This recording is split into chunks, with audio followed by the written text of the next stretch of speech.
47 años en el periodismo, autor de una larga lista de libros, si bien no tiene los 58 de Joaquín. Nótese mi sarcasmo. En los libros más recientes, Las Damas del Poder y García Luna, El Señor de la Muerte. Ya quisiera Joaquín llegarle a los talones al maestro Paco Cruz. Y los libros de referencia, ya sabe, más de 10 años de haberse publicado, pero tan vigentes como cuando se publicaron Tierra Narca y La Guerra que nos ocultan, las investigaciones rigurosas del maestro Paco Cruz, que de lunes a viernes a las 5 de la tarde también lo espera en las videocharlas cruzadas, en los canales de Julio Astillero, para que lo respalde, para que lo apoye y para que ahí esté respaldando, apoyando, motivando al maestro Paco Cruz todas las tardes a las 5 en las videocharlas cruzadas. Maestro Paco Cruz, ¿cómo estás? Muy buenos días. Te saludo con mucho gusto, Paco, desde Chicago. Vicente, ¿cómo estás? No estoy en Chicago, pero estoy aquí en Tierra Caliente. Ya sabes, estamos con bastante frío, a 27 grados centígrados. Así que, Acá buenos hace días, más calor, Vicente. aunque no me lo creas. Aunque no me lo creas, acá está haciendo más Sí te calor. creo, Vicente, me pasé 4 años y medio allá. Sí te creo, Vicente, te creo bastante, pero fíjate, es que primero, es que todo es importante, pero el encabezado con el que damos la entrada al programa de hoy, quieren la muerte de AMLO, a donde sea, va, en México, en Estados Unidos, tiene el señalamiento sentido dentro de una lógica política y simbólica. No porque exista una regla, nada, pero tiene lógica querer la muerte de Andrés Manuel López Obrador. Sin embargo, sería muy peligroso para Estados Unidos y sería muy peligroso para México, para la oposición, quiero decir, para el PAN, para el PRI, para Movimiento Ciudadano, porque de inmediato, Andrés Manuel López Obrador alcanzaría el rango de Francisco y Madero, el mártir de la democracia. La idea es muy sencilla. Andrés Manuel López Obrador es el mejor presidente civil que ha tenido este país. Estamos hablando desde el 1 de diciembre de 1946. No es que AMLO hubiera construido una narrativa histórica, es que toda su vida hoy es una narrativa histórica que sí, al principio la construyó él, pero una vez que llegó a la presidencia de la República, la construyó en torno a su trabajo. Así que sería para mí asesinar a López Obrador, quien quiera que lo proponga, quien quiera que lo perpetre, Estados Unidos, el PAN, el PRI, Movimiento Ciudadano, al que gustes, sería el segundo apóstol de la democracia. Así, y eso tú sabes lo que representaría para la oposición, Vicente, que tendríamos Morena no para 3 o 4 presidencias más, sino para muchas más, porque eso renovaría en todo el López Obradorismo el deseo de transformación y rendir homenaje a Andrés Manuel López Obrador. Así que sería lo mismo que él decía de lo que dice, porque está vivo, de Francisco y Madero. Sería un mártir y sería un héroe. Un asesinato político transformaría a Andrés Manuel López Obrador en un símbolo político. Si una persona muy polarizante muere violentamente por motivos políticos, este país sabe que lo matarían por haber transformado a México de la forma que lo hizo. Así que en vez de borrar todo su legado, lo engrandecerían, lo maximizarían y se olvidarían los errores, todas las controversias, todas las contradicciones. López Obrador sería el segundo apóstol de la democracia y un mártir de la democracia en este país. Debe la oposición, si alguien lo piensa, que bueno, el encabezado nos dice que alguien lo piensa, que alguien lo dice, ¿no? Entonces, si alguien lo piensa, deben entender que Andrés Manuel López Obrador tiene una base política particularmente movilizada y que le da sustento a la cuarta transformación, sin quitarle un solo mérito a la presidenta Claudia Sheinbaum Pardo. Son cosas distintas.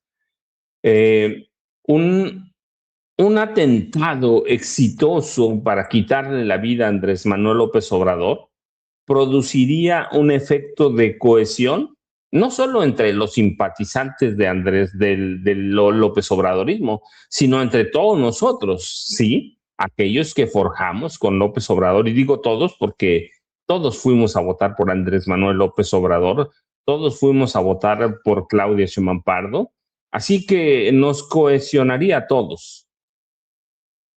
Pasaría de ser un expresidente a convertirse en un símbolo. Y eso sería peligroso para Estados Unidos también, en este momento en el que Estados Unidos pretende imponer presidentes títeres de extrema derecha.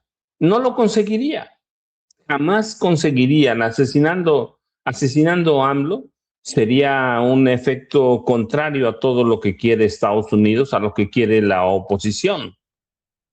Así que este país tiene un apóstol de la democracia, Francisco I. Madero. Bueno, pues tendría dos, hay que entender todo lo que representa Andrés Manuel, no solo el López Obradorismo, todo lo que representa Andrés Manuel López Obrador, Vicente, la persecución contra AMLO, como le conoce todo mundo, este, solo consolidará la legitimación política de Andrés Manuel López Obrador, que no la necesita. Pero hablando de eso, mira, ve lo que hizo Luis Donaldo Colosio Murrieta. Era un priista cualquiera. Luis Donaldo Colosio Murrieta era como cualquier priista. Fue de los que negociaron el fraude electoral de 1988, por ejemplo. Pero su muerte, ¿qué lo hizo? Lo hizo un mártir de la democracia. O ve, por ejemplo, lo que dice Movimiento Ciudadano de Carlos Manso, cuando no te lo comento hoy, te lo comenté meses antes que cualquiera. Carlos Manso tiene relación con los grupos del crimen organizado y está combatiendo al cártel Jalisco Nueva Generación para ayudar a sus cuates de otros grupos del crimen organizado, del narcotráfico. Y lo están queriendo hacer un mártir. López Obrador sería un mártir de inmediato, un, un apóstol de la democracia. Así que si quieren jugar con esta idea de quitarle la vida al presidente López Obrador, la oposición, toda la oposición, Estados Unidos deben tener mucho cuidado porque aumentaría la fuerza la de por sí sólida fuerza política de este hombre. López Obrador no hizo cualquier cosa. Le ganó al PAN más sólido que tenían, el de Felipe Calderón Hinojosa, el de Vicente Fox Quesada, y le ganó dos veces. Le ganó en 2006, no llegó a la presidencia por el fraude, y luego le ganó al priista más sólido que tenían, con Enrique Peña Nieto, Carlos Salinas de Gortari, Manlio Fabio Beltrones Rivera. Sí, no fue cualquier cosa lo que hizo Andrés Manuel López Obrador, hay que entenderlo eso. Le ganó a todo lo que él llamaba y bien la mafia del poder, que son los poderes fácticos o los grupos fácticos de poder, empresarios, la iglesia, a todo mundo le ganó. Si lo que hizo López Obrador hay que entenderlo en la dimensión histórica. No estoy hablando de una cosa Y, subjetiva. Sí, Vicente. y nada más para aclarar, es por la declaración de Ana Lilia Rivera, la senadora de Morena de Tlaxcala, que hoy lo preguntamos, ¿no? Que lo ponemos así, tan crudo como se lee y como lo escuchamos ayer de Ana Lilia Rivera, quien en su momento también fue presidenta de la mesa directiva del Senado de la República. Y oye, Paco, decías tú que Andrés Manuel López Obrador le ganó al PAN más fuerte, ¿no? estaba viendo estas imágenes porque fueron algunos panistas, de lo poco que le queda al PAN, al informe por el primer año como presidenta de la mesa directiva de la Cámara de Diputados de Kenia López Rabadán, y decía yo, ¿y este qué onda? Este PAN pues, no pinta. O sea, el PAN no pinta. No sé si Marvel y Ceci tengan las imágenes, y no las encontré yo, las subió Xochitl Gálvez a redes. Dice, querida Kenia López Rabadán, muchas felicidades por este año frente a la mesa directiva de la Cámara de Diputados. Demostraste que las mujeres hacemos política con verdad, respeto, institucionalidad y firmeza. Me dio mucho gusto verte conducir una Cámara plural y paritaria, escuchar todas las voces y defender el debate con altura, dice Xochitl Gálvez. Pero mira, hay una foto en donde está Xochitl, en donde está Kenia, en donde está Lili Telles y en donde está Alessandra Rojo de la Vega. Salvo Alessandra Rojo de la Vega, esas tres mujeres fueron las que conducían cuando inició Atypical TV un espacio con Carlos Alarraqui. Ahí donde se burlaron de la agresión del Pelón Gomis contra tu servidor. Ahí donde Lili Telles me dijo, y qué bueno que te fue el Pelón Gomis, porque si te encontraras conmigo, no, amenazándome Lili Telles. Pero eso es el panismo. Nada más para eso le alcanzó a Kenia López Rabadán en su informe. Llegó, llegó Ricky Riquín Canallín. No, pues felicidades. Ricardo Anaya. Luego llegó el traidorcete, ¿cómo se llama? El que fue primero de Morena, fue el director del IMSS y luego dejó el IMSS y se fue al Grupo Plural. Ah, Germán Martínez, este traidorcete. No, pues ese es el PAN, el máximo PAN, el PAN que pudo congregar Kenia López Rabadán en su informe. No, pues felicidades. Ahora entendemos por qué andan por la calle de la amargura, mi querido Paco. Eso es gracias a Andrés Manuel López Obrador. Sí, debemos entender el López Obradorismo en toda su dimensión. Pulverizó al PAN López Obrador, pulverizó al PRI. O sea, no es cualquier cosa lo que hizo López Obrador. Sí, no es una regla, pero la Conseja Popular o establece que si un líder político tan polarizante como Andrés Manuel López Obrador muere como consecuencia de la violencia política, la muerte va a congelar su imagen y le va a dar fuerza que quizá no tendría estando vivo. Es decir, estando vivo, López Obrador todavía en oposición. Nos puede gustar o no, y es esa oposición tan ramplona, simple. Allí en esas tres mujeres, cuatro con Alessandra Roja de la Vega, entendiendo que es el PRIAN-RD, todavía lo que queda, y con personajes como María Eugenia Campos, esa es la fuerza del PAN, que no es nada, pero bueno, tienen ahí 10, 12 millones de personas. Pero aún eso, si llegaran a matar, a quitarle la vida a Andrés Manuel López Obrador, mucha de esa gente iría con la 4T, Vicente. Así que eso es especialmente potente en México por el precedente de Francisco y Madero. Entonces estarían elevando la imagen de López Obrador, que de por sí ya es muy alta, al rango de héroe de la patria. Y la oposición debe tener cuidado, Vicente, mucho cuidado. Sí, mucho cuidado con lo que dice, con lo que quiere, con lo que piensa, pero Estados Unidos también, porque entonces no pararía este país y ciertamente crearía, Vicente, una crisis política en lo inmediato. Pero yo confío en que Claudia Sheinbaum Pardo tendría la mano para hacerlo, pero no pienso en eso, nada más porque el encabezado sale, porque el promo nos dice, y hay que ver todas las repercusiones. Y ese es el caso, fíjate, que nos lleva a Andrés Manuel López Beltrán. Yo decía la semana, Andrés Manuel López Beltrán, hasta la semana pasada, era un hombre que estaba ahí, es cierto. Y la entrevista del Chapucero le da un poco de fuerza, de los Chapuceros, Mauricio y Nacho Rodríguez, le da fuerza, pero deambulaba Andrés Manuel López Beltrán ahí. A partir de la la estigmatización de Estados Unidos por quitarle la visa, ¿qué pasa? Andrés Manuel López Obrador, Andrés Manuel López Beltrán cobra otro rango, porque hoy, si esa vieja prensa que hemos visto estos días que lo denigra, lo ofende, así nació la imagen de Andrés Manuel López Obrador, así nació.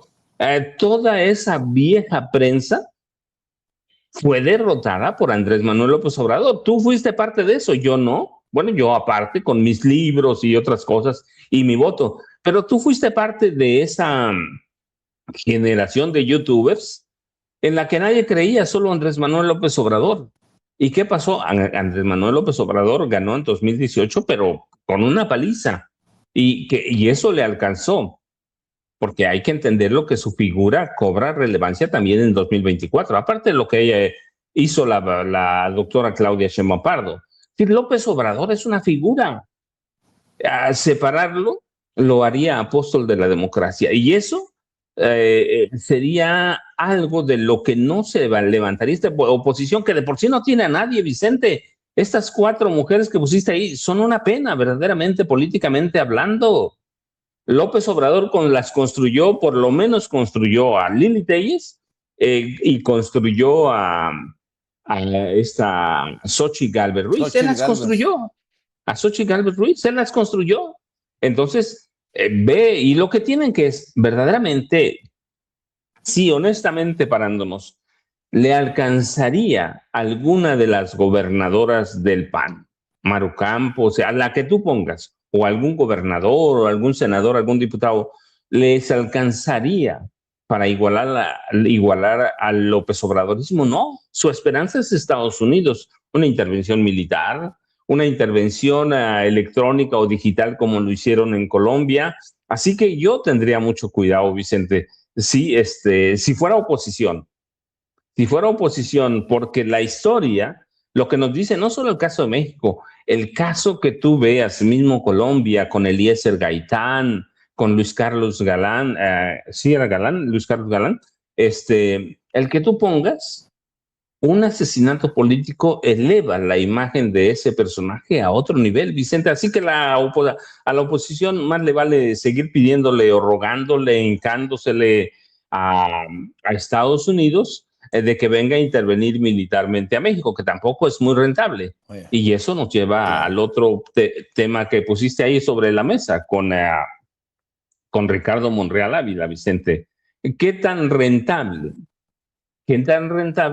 es hacer a personajes como Alejandro Moreno Cárdenas? Dice Ricardo Monreal Ávila que él no quiere la ruptura, que debemos buscar caminos racionales, porque lo que da a entender es que el desafuero de Alito nos llevaría a un camino sin retornos, que sería una ruptura. Pero la cuestión, Vicente, es que Alito ya rompió con todo el mundo. Está pagando $10,000 mensuales porque una firma de relaciones públicas de Estados Unidos lo acerque a políticos de Estados Unidos anti-4T, anti-López Obrador o enemigos de México, como le quieran llamar. Es decir, Alejandro, lo que no nos dice tramposamente Ricardo Monreal Ávila es que Alejandro Moreno Cárdenas ya rompió, está en el punto de no retorno. Hay que verlo en su lenguaje, hay que verlo en sus acciones, hay que verlo en estos $10,000 mensuales que gana, sí, que gasta, porque lo acerquen a los círculos del poder en Washington. No lo digo yo, esto fue, primero hay que dar crédito respectivo. Esto de que Alito está pagando $120,000 al año, sí, $10,000 mensuales, a una firma de Estados Unidos porque lo acerque a los círculos del poder anti-López Obradorista en Washington, en una nota de la revista Forbes México, pero también hay que decirlo, esta nota fue firmada por Enrique Hernández, pero hay que decirlo también, antes ya lo había publicado Pulso San Luis. Sí, Pulso San Luis publicó con la misma información, la verdad, Vicente. ¿Por qué pasó inadvertida la nota de Pulso San Luis? Eso yo no lo puedo explicar, pero así pasa. Pero es una nota de Pulso San Luis y no le quitan, decir esto no le quita valor a la nota de Forbes.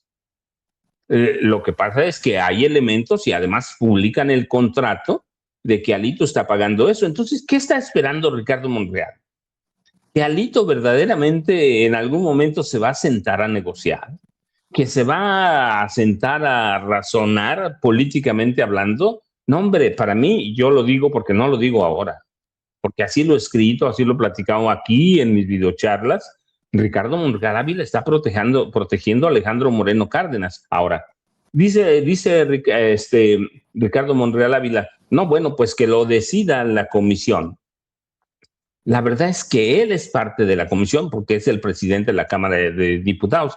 Y sí hay una protección y está bien documentada. En marzo de 2025, Ricardo Monreal Ávila convenció a Alito Moreno para que el PRI en bloque votara para salvar a Cuauhtémoc Blanco Bravo del desafuero. Y yo estoy convencido, es un poco de especulación, pero sobre hechos, de que si Ricardo Monreal Ávila llega a avalar el proceso de desafuero de Alejandro Moreno Cárdenas seguramente, así como es, tiene cintas grabadas con Ricardo Monreal Ávila sobre esta negociación que se hace para salvar a Cuauhtémoc Blanco Bravo, un diputado federal por Morena, hay que decirlo. Así que yo sí tendría mis dudas, no ahora, las he tenido siempre con Ricardo Monreal Ávila y seguramente la gente también hay que ver el chat en vivo, no ahora, muchos días. Así que no puede haber una ruptura, ya la hay, Alejandro Moreno Cárdenas. Bueno, ¿qué han estado manejando en estos últimos días? Vamos a ir aún si nos matan. Están jugando con alguien, con algo que solamente está en su mente, con la figura de asesinatos políticos. Eso están diciendo ellos, no tú, no yo. Él lo dijo, lo han dicho sus colaboradores, hasta donde podamos llegar, que eso es la violencia. Entonces, para mí, Ricardo Monreal Ávila, y lo digo con mucho respeto, pues sí, Ricardo Monreal Ávila está protegiendo a un criminal. ¿Por qué? Bueno, pues esas razones las sabremos seguramente más adelante, pero la protección a Claro. Cuauhtémoc Blanco Bravo es abierta, es conocida y está ahí sobre la mesa, Vicente, pero no sé si ya llegó el maestro Jaime Hernández porque podemos platicar sobre este tema un buen rato. Sí, hablemos. Ahorita va a llegar Jaimito, seguramente, Paco, pero estoy pensando en estos temas.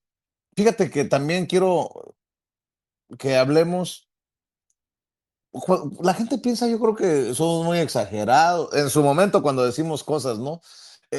No me cuadra lo que dice Paco, no me cuadra lo que dice Vicente. El tiempo más rápido de lo que nos imaginamos nos ha dado la razón en Colombia, Paco, con De la Espriella. Es un payaso andar repartiendo balones de fútbol en momentos en que la gente tiene hambre, sigue desamparada, algunos incluso siguen buscando sus muertos. eh, Da coraje ver las máquinas pesadas. Todo parece indicar que sin empatía, sin sensibilidad, moviendo los escombros, cuando puede haber todavía gente viva bajo los escombros después del terremoto. Bueno, ya no lo dice Paco, no lo dice Vicente, lo dice el periódico El País. De la Espriella ha querido mostrar la mejor imagen de su gobierno, un equipo sobre el terreno y no detrás de un escritorio, pero una nueva de los payasos de Espriella. Su ministro de Vivienda apareció este domingo en una playa en el Caribe, mientras miles duermen a la intemperie. Mi querido Paco, está cabrón. Digo, algunos panistas fueron a aplaudirle a De la Espriella. Ahí estaba Jorge Romero, ahí estaba la sobrina de Margarita Zavala, Mariana Gómez del Campo, extasiados porque estaban en la toma de posesión de La Espriella. ¿Podrían darnos una claridad los panistas si siguen aplaudiendo a este payaso que va en camino? Estaba leyendo muchas críticas a ganarle a Milei en eso de las payasadas, ¿eh? El ministro de Vivienda de vacaciones por el Caribe, mientras tanta gente no tiene un techo. No, no, no, no, no, no, no, no, no. Y eso súmale a los ultrarricos de Trump.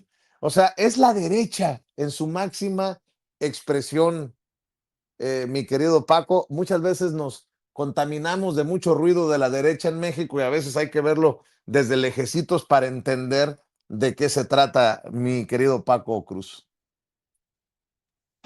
Sí, Vicente, a ver, ¿cuál es el problema? Es que de la Espriela estamos mostrando el rostro más infame de la ultraderecha.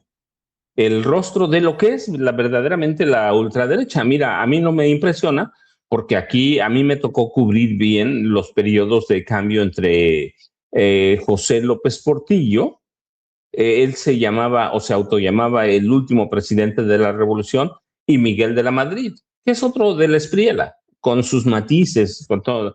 Y eh, cuando asumió, el 7 de agosto asumió la presidencia Abelardo de la Espriela, o de la Espriella, como le dicen, ¿sí? Y ha tenido un inicio que es vergüenza.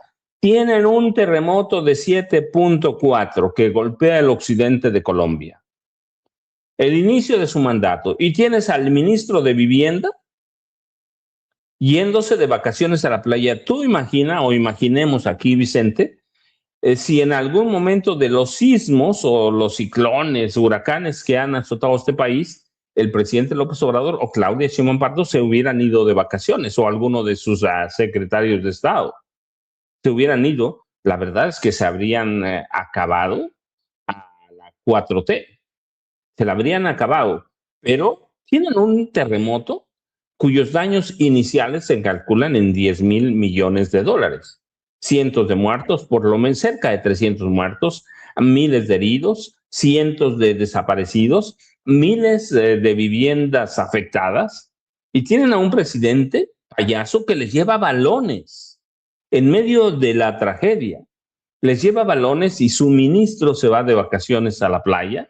Así que la emergencia de Colombia después del sismo, o a partir del sismo de 7.4 grados que sacudió Colombia, ha expuesto lo que es la extrema derecha. Eso es, pero eso es Milei. ¿Tú recuerdas cómo llegó este tipo cuando va a dar su conferencia de prensa? Tirando besos y haciendo, va cantinfleando verdaderamente. Yo he visto en las redes De la un Espriella. video de la Estrella, claro, sí, sí, sí. No, pero es que también si decimos de la Estrella, hablamos de Milei. Son Pues son payasos, los Vicente, mismos. ¿verdad? Son los mismos, verdaderamente. Así que la emergencia ha expuesto o ha exhibido lo que es la extrema derecha en Colombia, pero es que cuando decimos la extrema derecha en Colombia, es la misma extrema derecha en Ecuador, en Colombia, en Honduras. Hay, es que yo no digo, Vicente, siquiera que son controversias. Ese, esas vacaciones del ministro de Vivienda, que se llama Jaime Beltrán, son un crimen político. Es Vivienda la que golpeó este terremoto. Miles de viviendas destruidas. Hay una moción de censura en el Congreso, pero esa es la derecha, Vicente. Sí, hay problemas de comunicación. Bueno, salió de la Espriella, por ejemplo, a dar una conferencia, pero no fue conferencia, fue un video, ¿no? Un video que les puso a los periodistas. Yo quiero ver qué pasaría si la presidenta Claudia Sheinbaum Pardo cita a la mañanera y les pasa un video y luego les dicen hasta luego a los periodistas que van. Sí, así que eso debemos entenderlo, Vicente. Pero es una catástrofe, no solo el terremoto, porque es un terremoto, no fue un temblor, fue un terremoto de 7.4 grados. Y es un terremoto político lo que hay, es un fracaso, es un país, perdón, un grupo político que podemos encontrar hoy en cada país gobernado por Donald Trump. Son todos los líderes de Donald Trump. Así que hay Oye, Paco, una... Sí. oye, Paco, y me recuerda a Angélica desde Alabama. Esa es la derecha, Vicente, acuérdate. Ted Cruz se tuvo que regresar de Cancún cuando lo cacharon en Cancún con la emergencia en Estados Unidos, ¿no? O sea, andaba Ted Cruz en Cancún. Así son los de la derecha. Y si realmente está la mano de Estados Unidos en estos países, como Colombia se denuncia que ha metido las narices Donald Trump, pues hay que tener cuidado que no hagan negocios tan groseramente como lo han hecho, teniendo a tantos en su gabinete que son extremadamente ricos como se denuncia, Paco. Sí, Vicente, pero mira, además déjame decirte, en el caso de Colombia, para cerrarle el círculo, hay una ironía bastante fuerte. Del Espriella o Abelardo del Espriella llegó a la presidencia de Colombia prometiendo orden, seguridad y capacidad de mando. Lo mismo que hizo a Javier Milei en Argentina, lo mismo que hizo Daniel Noboa en Ecuador. ¿Y qué hay? Un grupo de payasos gobernando. A la primera prueba de su gobierno, el de cada uno, salen con payasadas. ¿Va? Esa es la derecha, Vicente. Decías con Ted Cruz, es lo mismo, va.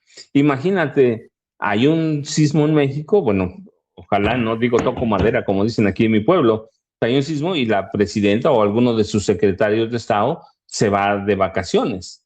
Pues eso se le acabó, pero eso es la derecha, Vicente. Y tenemos que tener mucho cuidado. Qué bueno que tocaste ese tema de la Espriella, porque yo digo, no digo que esto fue una prueba de fuego para Espriella, no. La verdad es que ellos así son y van a ver qué ha hecho en los últimos días. A presentar un proyecto para eliminar los impuestos a los más ricos, no a los más pobres. No prometió, fíjate, aquí en México, y eso lo hizo el presidente López Obrador, lo hace la presidenta Claudia Sheinbaum. Cuando hay un sismo, cuando hay un huracán, llevan, hacen censos y víveres, no víveres, sino todo el menaje de casa lo llevan ellos. En Colombia no se prometió nada de eso, les llevaron balones y ya conformes con eso. Así que una crisis nos muestra lo que es la derecha, lo que es cada uno de estos personajes y el liderazgo que ejercen para los ricos, para los millonarios, que es la nota que nos llevaba, ¿no? Estados Unidos, ¿para quién gobierna Donald Trump? Para los multimillonarios. Su gobierno está lleno de millonarios. ¿Para quién va a gobernar Donald Trump? Pero además no solo eso, está demostrado que es un pillo, está demostrado que Javier Milei es un pillo. Está mostrado que Daniel Noboa es un narcotraficante también, además de pillo. Así que esa es la derecha, Vicente. Por eso yo decía, y lo redondeamos, cuidado con lo que piensan sobre López Obrador, porque este país de por sí tiene López Obradorismo para muchos años, Vicente. Pues puede tener López Obradorismo para toda la vida, Vicente. Oye, Paco, me dicen en el equipo que tal vez el gallo se durmió por allá en Coyoacán, en donde vive Jaime. Le mandamos un abrazo al maestro Jaime Hernández. Seguramente no llegará al programa, mi querido Paco. Vicente, si yo tuviera la Y mansión que luego te tiene Jaime culpará a ti Hernández, o me culpa. si yo tuviera la mansión que tiene Jaime Hernández, estaría ahorita en el jacuzzi, tranquilo, descansando, pero no vaya a pensar que vamos a hablar mal de él, Vicente, ¿no? Ya sabe, de 1 a 3 de la tarde, de 1 a 3 de la tarde, no apto para cínicos con Jaime Hernández y Hildy, su compañera de vida, no otra, sino la periodista Lourdes Salas, que eso de pronto mucha gente lo olvida, pero Hildy es una periodista de carrera, lo mismo que Jaime Hernández, y Jaime Hernández es mucho por el apoyo que le brinda también Hildy, que hay que escuchar sus programas todos los días, y la aportación de Hildy es impresionante en No Apto para Cínicos, así que de pronto ya sabes, Vicente, Jaime tiene muchos problemas. Fíjate, yo pensé que aquí en mi pueblo iba a tener más problemas que los de Jaime Hernández allá con Internet, pero sé que Jaime tiene muchos problemas de pronto con Internet y es normal. Yo, el tiempo que estuve en la Ciudad de México, por ejemplo, cambié de Telmex. Yo recuerdo un día me dejaron sin Internet como una semana, poco más de una semana, y me regresaron a Internet en Telmex. Fíjate, lo voy a decir porque así fue. Hasta que levanté la queja, hasta que retiré la queja, de tal forma que no tienen muchas quejas, porque para que te restablezcan el servicio y puedas renunciar o cancelarlo, tienes que levantar la queja. Pero tuve que ir a otra compañía y finalmente a otra, hasta que más o menos estable. Y yo me quejo aquí en mi pueblo, pero la verdad es que, tú sabes, ha sido como 2, 3 veces quizá, pero no porque se va a internet, es porque aquí se va la luz, Vicente, es un transformador pequeño. Entonces, se va la luz, se funde el transformador y se me va la luz a mí, pero se le va a todo el pueblo. Pero allá vemos que los problemas de internet son en todos lados, Vicente. Sí, eso pasa en los barrios ricos de México, ¿no? Como en donde vive el maestro Jaime Hernández. Yo creo que algún cable que iba conectado al jacuzzi o a su terraza esa que está, esa terraza sensacional que está armando, algo falló ahí, mi querido Paco. Y bueno, está bien, tenemos que entender esas mansiones estilo Palacete, Alito Moreno, mi querido Paco. Así son los millonarios, los periodistas millonarios, Vicente. Pero no, dejen A de ver, decir. Es que a ayer ver si, yo a ver si no llega al rato y nos va a echar el caballo encima, mi pero querido ayer, Paco. fíjate, yo bromeaba con Jaime Hernández a propósito de esta nota de los $10,000 que está gastando Alejandro Moreno Cárdenas en Estados Unidos, porque yo te platicaba antes de Forbes México, lo digo con respeto para los dos, porque cuando uno no toma una nota de alguien hay que darle su crédito. Este, esta nota que publica Forbes la había publicado Pulso San Luis Potosí y está firmada por un periodista que se llama Jaime Hernández. Y yo le bromeaba, Jaime, dinos cuándo o desde cuándo trabajas para Pulso San Luis Potosí. Así que estaba bromeando con él, pero bueno, seguramente tiene problemas y si no aparece al rato, aparecerá mañana, Vicente. Oye, Paco, los que sí podrían estar en problemas son los del PT y del Verde. ¿Eh? ¿Qué ganas de... Ah, carambas. No, hombre, si estábamos diciendo que el maestro Jaime Te Hernández es dije, una no hay que hablar chingonería, mal de Jaime que no, Hernández.